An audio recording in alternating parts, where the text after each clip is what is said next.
setfund í bæjarstjórn, þetta er fundur númer 3510 og fyrir okkur liggur dagskrá í 6 liðum. Ég vil í upphafi fundar minnast fyrrverandi bæjarfulltrúa Sigurðar Guðmundssonar sem andaðist 19. þessa mánaðar í borginni Lusaka í Sambíu. Sigurður Guðmundsson fæddist 8. mars 1969 og var því aðeins 53 ára þegar hann lést. Sigurður sem bjó lengst af á Akureyri var árabil umsvifamikill í atvinnurekstri og rak meðal annars minjagripaverslunina The Viking og verslanir undir sömu merkjum í Reykjavík. Sigurður var litríkur persónuleiki og lá ekki á skoðunum sínum. Hann hóf bein afskipti af bæjarpólitík þegar hann stofnaði bæjarlistan snemma á árinu 2010 og tók sæti í bæjarstjórn að loknum kosningum þá vorið. Hann sat sem bæjarfulltrúi frá 2010 til 2014 og sat jafnframt í bæjarráði og skipulagsnefnd á því kjörtímabili. Fyrir nokkrum árum flutti Sigurður til Sambíu og bjó þar með þarlendri eiginkonu sinni Ndjava Namumba og kornungum syni þeirra, en fyrir átti Sigurður 3 börn með fyrri eiginkonu sinni Jónborgu Sigurðardóttur. Í Sambíu stofnaði Sigurður meðal annars ferðaþjónustufyrirtæki með eiginkonu sinni og undirbjó innflutning og sölu lyfja undir merkjum Viking Pharma. Hann hélt áfram að fylgjast vel með íslenskum þjóðmálum og var virkur á samfélagsmiðlum.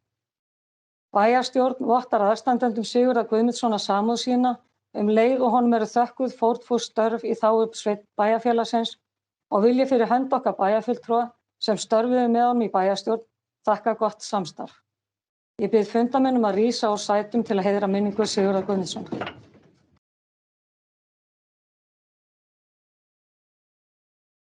Takk fyrir.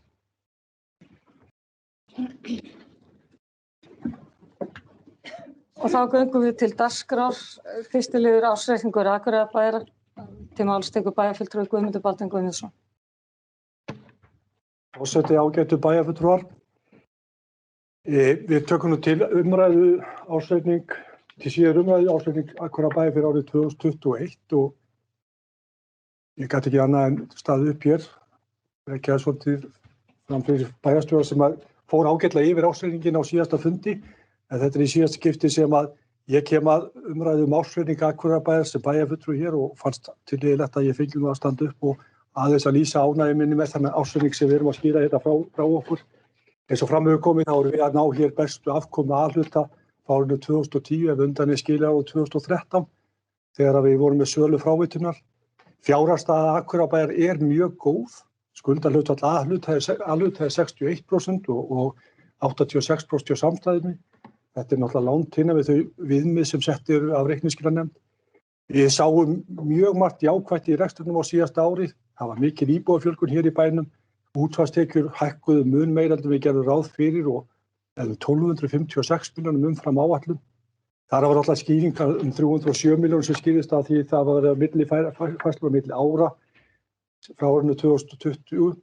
En hins vegar það þannig líka og ber að þakka að reksturinn gekk vel, það var vel utan hann haldið og ástæða til að þakka bæjarstjóra og sviðsstjórum og starfsmönnum öllum fyrir í rauninni góð störf á liðnu ári. Það nú ekki venjan að hafa langa umræðu ársreikninginn á þessu seinni umræðinu. Við tökum yfirleitt alltaf umræðuna á fyrri stigum, en það hefur alltaf verið á milli umræðana, þá tókum við þetta fyrir í bæjarráði og vísum svo aftur til bæjarstjórnar. Við höfum líka fengið bæjarfulltrúar senda endurskoðunarskýrslu sem greinir þetta nú vel fyrir okkur og mikil fróðleg lesning fyrir bæjarfulltrúar til að kynna sér stöðuna og þetta alltaf liggur allt frammi fyrir bæjarbúa að fundi loknum, þannig að væntanlegir bæjarfulltrúar, þeir sem hafa áhuga á pólitík í bænum geta kynnt sér stöðuna. En fyrst og fremst þetta bara ánægjuleg stund að vera að samþykkja þennan ársreikning og ég að gera það í síðasta skipti og ég það bara stoltur. Takk fyrir. Það bæjarfulltrúi Guðmundur Baldvin Guðmundsson lokið máli sinni orðiðlaust. Þar sem fleiri hafa ekki hvatt til hljóðs, þá ber ég upp ársreikninginn í heild sinni þeir sem geta samþykkt það, gefið merki. Það eru 11.